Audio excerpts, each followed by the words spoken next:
Path to Citizenship, Part 4, The Challenges of Governance. Diego walked into the study room for his fourth session, feeling increasingly confident. Over the past sessions, he had explored themes of freedom, equality, and resilience, each step bringing him closer to understanding the essence of American democracy. Evelyn sat ready, with a set of new questions that would deepen his understanding of how governance works. He knew today's lesson would explore the complexities and challenges faced by the government in upholding the nation's ideals. Evelyn glanced up as he entered, motioning for him to take his seat. Welcome back, Diego. Today, we're going to discuss some of the challenges that come with governance. These questions will touch on how the government operates and adapts to meet the needs of the people. Are you ready to get started? Yes, I'm ready. Excellent. Let's begin with a question about how laws are made in the United States. Who has the power to make federal laws? Question: Who has the power to make federal laws? A. The President. B. Congress. C. The Supreme Court. Answer: B. Congress. Correct. Congress is responsible for making federal laws. It's made up of the House of Representatives and the Senate, and each has a role in the process of passing legislation. Why do you think it's structured this way? I think it's to make sure that laws are carefully considered before they're passed.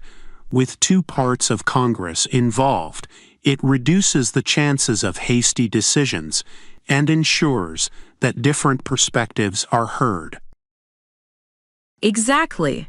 The bicameral structure of Congress allows for thorough debate and review, which helps ensure that laws are balanced and well considered.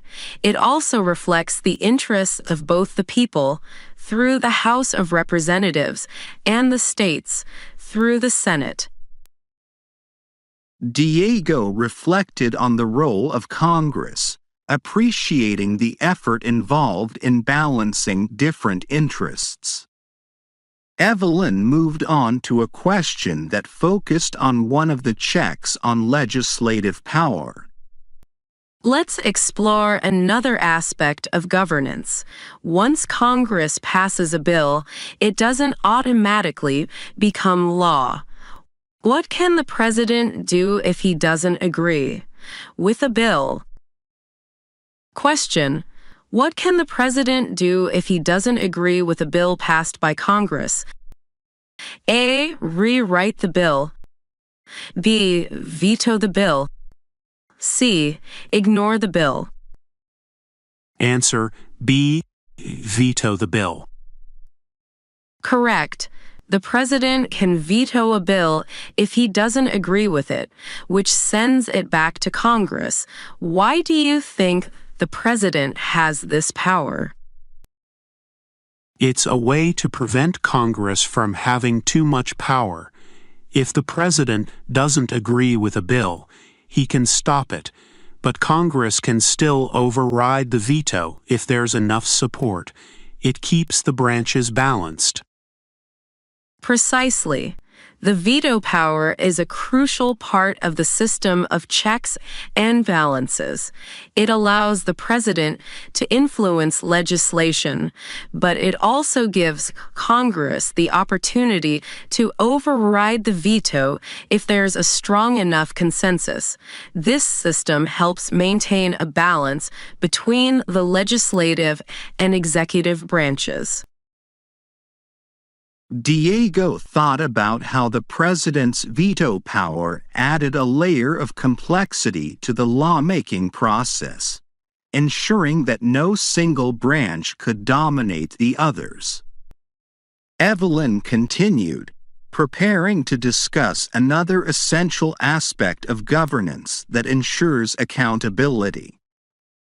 For our final question today, let's discuss the process for addressing serious misconduct by a public official.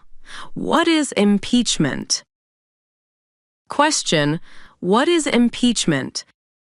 A. The process of removing a Supreme Court justice. B. The process of charging a public official with misconduct. C. The process of electing a new president. Answer: B. The process of charging a public official with misconduct. That's correct. Impeachment is the process by which a public official, including the president, can be charged with serious misconduct. Why do you think this process is necessary? It keeps officials accountable. If someone in power abuses their position, impeachment allows them to be held responsible. It's a way to make sure that leaders don't get away with wrongdoing just because they're in high positions. Absolutely. Impeachment is an essential mechanism for maintaining accountability in government. It allows the legislative branch to check the executive and judicial branches if any high-ranking officials are found to be violating the law or abusing their power. This process is vital to upholding trust in public institutions. As they finished, Diego felt a deeper understanding of the complexities involved in governing a nation. He realized that the checks and balances were not just abstract ideas. They were practical tools for ensuring accountability and fairness. Evelyn gathered her notes, offering Diego some final reflections. You've done well today, Diego. These aspects of governance, the role of Congress, the president's veto, and the process of impeachment are all part of what keeps the government accountable and balanced. Citizenship isn't just about understanding your rights. It's also about understanding how the government works to protect those rights. Thank you, Ms. Hughes. I'm starting to see how each branch of government has a role in keeping everything in balance. It feels like every part of the system is designed to protect democracy. That's right. The system isn't perfect, but it's designed to adapt and correct itself. Knowing how these processes work will help you participate more fully as a citizen. I look forward to our next session.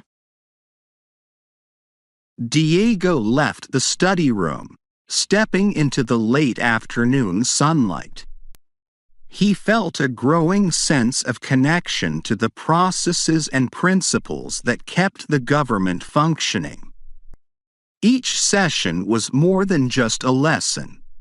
It was a step toward understanding how he could contribute to this system as a future citizen.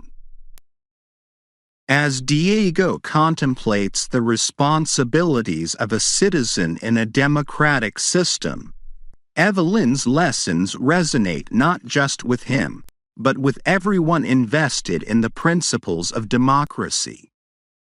Now it's your turn. Accountability is a cornerstone of governance. Here's a question for you to consider. Question for the audience: what is the purpose of the impeachment process in the United States government? A. To elect a new president.